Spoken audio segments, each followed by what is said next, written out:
YouTube, what's going on? BB Wolfgang 1980 here, aka Bezell, the man that's seen a place to be in the QCNC. Well, hello, friends, welcome on in. MSG, WWE at MSG. Wasn't bad, not bad at all for a glorified house show. Let's see here. Let's start it off here with the first match. They actually called an audible because this was originally scheduled to be Sheamus versus Randy Orton, but decided to give us a tag match. Thank goodness. It was Sheamus and Rusev versus Dolph Ziggler and Randy Orton. Good tag team action here with Ziggler and Orton going over as the baby faces. They ended up doing a double team finisher to Sheamus. We got a super kick and then an RKO for a 1-2-3. After the match, Rusev, he ends up berating Sheamus. He calls him stupid, tells him he's just as useless as Lana, just as useless as these American people here in the audience. He tells Sheamus to get out of his ring. From there, Sheamus acts like he's going out of the ring. Rusev turns his back to him. From there, Rusev ends up taking a brogue kick, big time brogue kick to the face, knocking him out. And then from there, they end this segment with Sheamus, standing strong. From there, we have a video package including Seth Rollins and Kane, pretty much showing their encounter from this past week's Monday Night Raw. From there, Renee Young is backstage. She interviews Kane. He cuts a promo backstage. He's doing the whole happy-go-lucky Kane. Now, he's on crutches tonight, so he's selling that he's injured. But remember, the Demon Kane is not injured. Well, let's continue. From there, we got Stardust versus Neville. This is pretty much some Monday Night Raw or maybe even some pre-show type action here.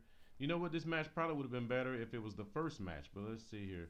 Neville ended up going over with the Red Arrow, which, surprisingly, we hadn't seen that in quite some time. At least I hadn't seen him do that maybe his past 3 or 4 matches. But he did use the Red Arrow. Got the 1-2-3. Quick match, nothing special here. Like I said, it probably would have been better if it was the actual first match. From there, Renee Young's backstage with Paul the Man Heyman. He's cutting a backstage promo. He was pretty short, sweet, to the point, and of course, it's Paul Heyman, so it was gold on the microphone as usual. From there, they showed a video package, covering the Divas interaction on this past Monday Night Raw. From there, we got some Divas tag team action. Team Bella versus Team PCB. That's right. I thought they were broken up, but I guess they're reunited again. But this one kind of went down, predictable. Paige ended up going in for a tag on Charlotte, and both Charlotte and Becky jump off the ring apron, pretty much, turning their back on Paige like she did on them. From there, it left her out to dry. Nikki ends up hitting a rack attack for a 1-2-3 on Paige. Decent tag team action, really nothing to write home about, but it was decent for what it was. And at the end of the day, it told a story with, Charlotte and Becky saying, hey, we're not going to take this, mess from you, Paige. So, either way, the heels go over, so Team Bella does get the win. From there, let's see, we had a video package covering the whole Bray Wyatt and Roman Reigns storyline. Then it became Intercontinental title match time. Chris Jericho, Y2J, going up against Fight Owens Fight, Kevin Owens. Before the match started, Y2J cuts a promo saying that this is his 25th anniversary wrestling. That's right, 25 long years. He said his very first match was against Lance Storm, and Lance Storm, it was good to see him. He was in the audience as well. A couple other people were there, some family and friends. But the match was definitely a little too short for my liking, but it went down like this as far as the finisher. After going in for his second Lion Tamer, Owens ended up raking Y2J in the eyes, just kind of like he did the other. Who was it he did that against? Like he did against Ryback. That's right. And he ends up rolling up. Y2J into a small package, gets the 1-2-3. So Owens does retain the title. Kind of, it was how we predicted it, but definitely didn't see it ending like that. But at the end of the day, Y2J is a professional. He's a big time veteran. Comes in, keeps the business moving forward by letting the younger guys get over. But Owens does retain the IC title. From there, it shows Big Show backstage, looking very serious, getting mentally prepared for his match tonight against Brock Lesnar.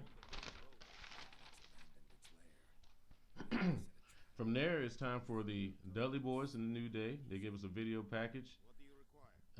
New Day end up cutting a promo as usual, get everyone started up with some comedy.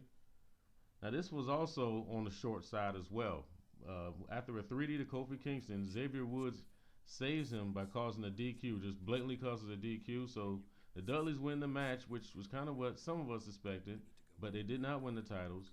I'm glad they didn't win the titles from from the standpoint of this match was just way too short. But either way, the storyline advances. The New Day ends up getting a table after the match, but after wasting way too much time, Xavier Woods gets 3D'd again, this time through a table. So it ended up having some, the Dudleys definitely get the win and they stand strong. But poor Xavier needs to save the tables. We had to go through another table this time. All right, it's time for the Beast versus the Giant. Brock Lesnar versus the Big Show. This was not even worth the build-up, wasn't worth the hype. This could have easily just been a run-in on a Monday Night Raw, but here's the match, basically in a nutshell. Big Show starts off strong. He throws Brock Lesnar over the top rope. Brock comes back in. He delivers 3 choke slams back-to-back, which Brock pretty much just no-sells. He just gets up after each one. That's how he got 3 back-to-back. From there, it was Brock's turn. He delivers 3 German suplexes. Big time F5, 1, 2, 3. Brock Lesnar gets the win. After the match, he comes back in to deliver some more punishment. Ends up doing the belly-to-belly suplex. Almost call it a Bailey-to-belly. Belly-to-belly suplex. Then another F5. Poor Big Show. He ends up, taking a big-time beating. At the end of the match, people were booing him. You heard some retire chants. You heard a lot of boos.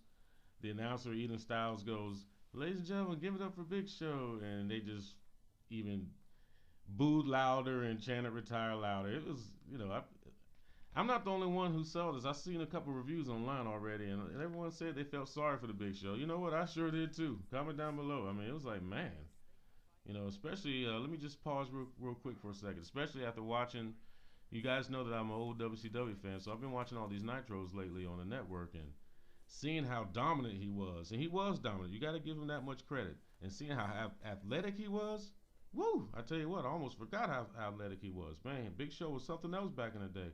But to see him go out like this, it is sad. And it really is. But anyway, let's not go on a downer here. Let's get to the main event.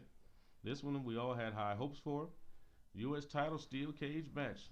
Challenger Seth Rollins versus John Cena. Let's see here. Started off kind of slow. It almost started off like they felt like this, like, hey, man, look, it's just a house show. Let's take it a little easy. But then they really got into gear. They started to kind of go for it. We got a bunch of near falls, a few near climb outs. Someone's teasing jumping out of the top of the cage, teasing walking out of the cage. Let's see, we got AAs, we got STFs. After a low blow and a near climb out, Kane ends up coming out. Of course, he had to play a part in this. From there, Seth Rollins is at the top of the cage. Kane is outside waiting for him. Cena's in the inside, knocked out. So from there, he goes for a frog splash attempt off the top of the cage. Big time frog splash, but he misses. Cena picks him up, hits the AA, gets the 1, 2, 3. So that was your finish. Cena retains the U.S. title. From there, Kane comes in. He choke slams poor Rollins and gives him a tombstone for good measure. Shows him eyeing the title. I think he picked up the title, but obviously he's going to get that title match probably at the next pay-per-view. We'll worry about that later. But anyway, let's get down to business here. This was all right. I mean, at the end of the day, it was just some Saturday night entertainment, something to watch. But I enjoyed it. Was it anything worth paying for or anything like that? No. I mean, luckily it's just included with the network. But I enjoyed it. Comment down below if you watched it and tell me what you thought. And did you feel sorry for poor Big Show? I tell you what, man, that was messed up. But either way, my friends, let me get up here. I want to try to do a NXT Takeover Respect preview video for you as well. But till we talk again, definitely, if you haven't subscribed already, I don't know what you're waiting on. Comment down below. I always answer all the comments. Give the video a thumbs up. And you go out, be good to one another. I will see you later. Be good to yourself. Be true to yourself. I will see you later, my friends. Take care. Bezell is out. Be good.